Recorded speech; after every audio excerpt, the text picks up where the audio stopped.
Première Guerre mondiale va modifier très profondément l'ensemble du mouvement international de la Croix-Rouge et du Croissant-Rouge en raison de la durée du conflit, du nombre de victimes, des destructions, des pertes provoquées par cette guerre sans précédent. Pour le CICR, c'est une rupture très profonde liée à deux éléments. D'une part, l'extension de son champ d'activité. Le CICR avait été constitué pour venir en aide aux blessés, et c'était aux blessés de guerre. Cela valait d'ailleurs pour l'ensemble du mouvement international de la Croix-Rouge et du Croissant-Rouge, même si les sociétés nationales, elles, avaient pris l'habitude de développer également leurs activités en temps de paix dans des domaines tels que la formation du personnel médical, la lutte contre les épidémies. Par une résolution adoptée en 1912 à la conférence de Washington, la Croix-Rouge décide de s'intéresser également au sort des prisonniers de guerre. Même si une résolution n'est pas obligatoire pour les États, ça donnait en tout cas une base d'action. Sur cette base d'action, le CICR décide dès le début des combats, en août 1914, d'intervenir pour la protection des prisonniers de guerre. Le CICR annonce l'ouverture de l'Agence internationale des prisonniers de guerre. Donc un bureau qui avait pour objectif de centraliser les informations sur les prisonniers de guerre afin de pouvoir renseigner les familles. Lors des guerres antérieures, quand un homme était capturé, il avait le plus souvent aucun moyen de dire à sa famille « je suis vivant, je suis détenu à tel endroit, est-ce que vous pourriez m'écrire, est-ce que vous pourriez m'envoyer ?» des lettres. Et les familles, si un homme était annoncé comme disparu, ne pouvaient savoir si cet homme était mort au combat ou s'il était en captivité chez l'ennemi.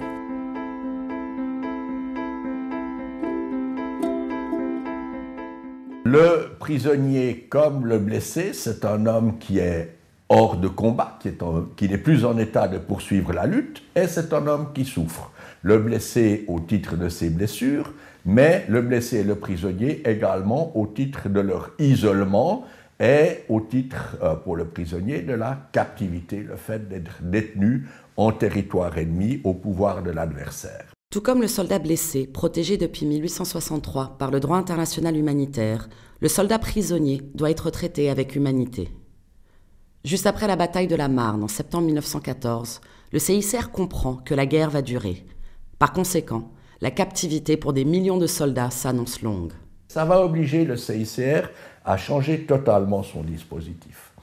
L'agence va prendre un développement gigantesque parce que les familles allemandes, les familles françaises, les familles britanniques sont alertées sur le fait qu'il existe un bureau à Genève auquel on peut s'adresser pour essayer d'obtenir des nouvelles.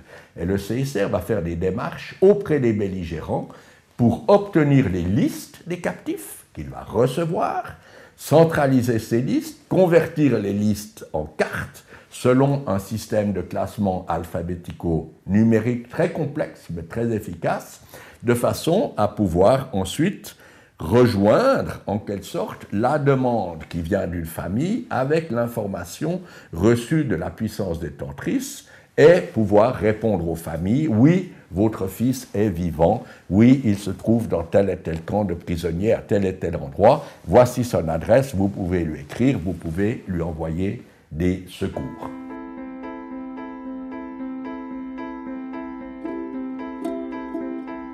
À la fin de la guerre, les fichiers de l'agence comporteront quelques 8 millions de fiches, c'est-à-dire autant de renseignements sur des prisonniers français, allemands, britanniques, italiens, etc. Et ça permet d'informer les familles. Uniquement dans le cas de la France, le CICR est en mesure d'envoyer 560 000 renseignements à des familles françaises qui sont tirés donc d'une épouvantable inquiétude. Et très vite, ce bureau de l'Agence centrale des prisonniers de guerre, évidemment, on doit recruter du monde, on va recruter des volontaires, est connu dans toute l'Europe comme une œuvre au service de la paix, au milieu de cette guerre épouvantable et interminable.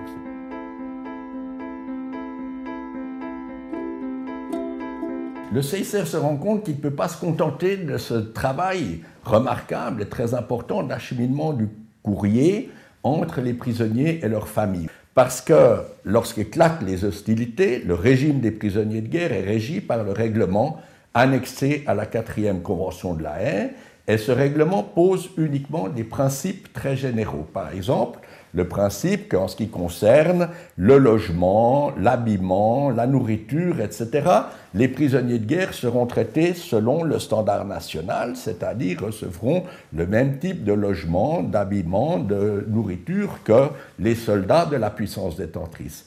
Or, les pratiques sont très différentes. Dans un pays X, les soldats reçoivent 2 couvertures. Dans le pays Y, ils en reçoivent une seule, parce que les couvertures du pays Y étaient plus épaisses et qu'une couverture suffisait. Mais évidemment, lorsque les soldats du premier pays, lorsque le gouvernement du pays X découvre que ces prisonniers chez l'ennemi ne reçoivent qu'une seule couverture, alors que leurs prisonniers en ont 2, ils vont dire c'est scandaleux, nous appliquons des représailles, donc on va retirer la 2e couverture. Et les hommes vont commencer à grelotter. Et l'autre pays dira comment on applique des représailles contre nos prisonniers. Nous allons retirer aussi une couverture. Et ils vont se retrouver sans aucune couverture, etc.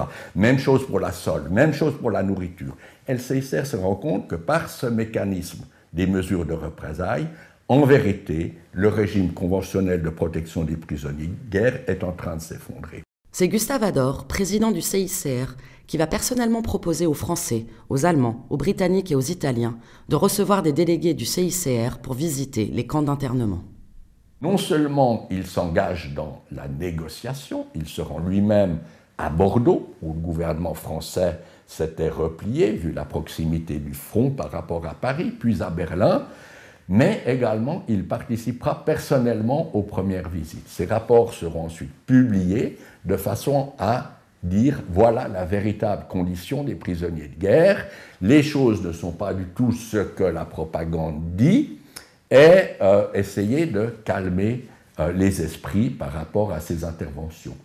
Et ensuite, le CICR étendra ses offres de services, ira visiter également les prisonniers allemands en Angleterre, les prisonniers autrichiens en Italie, italiens en Autriche, y compris la Russie, y compris même l'envoi de missions au Japon, puisque le Japon est entré en guerre aux côtés de l'Entente. Et c'est véritablement ça aussi qui amène le CICR, rapidement après la fin de la Première Guerre mondiale, de proposer l'adoption d'une convention beaucoup plus élaborée que n'était le règlement de La Haye de 1907 pour la protection des prisonniers de guerre, et ce sera le point de départ de la Convention de 1929, qui sera la base de la protection des prisonniers de guerre tout au long de la Deuxième Guerre mondiale, puis la Troisième Convention de Genève de 1949.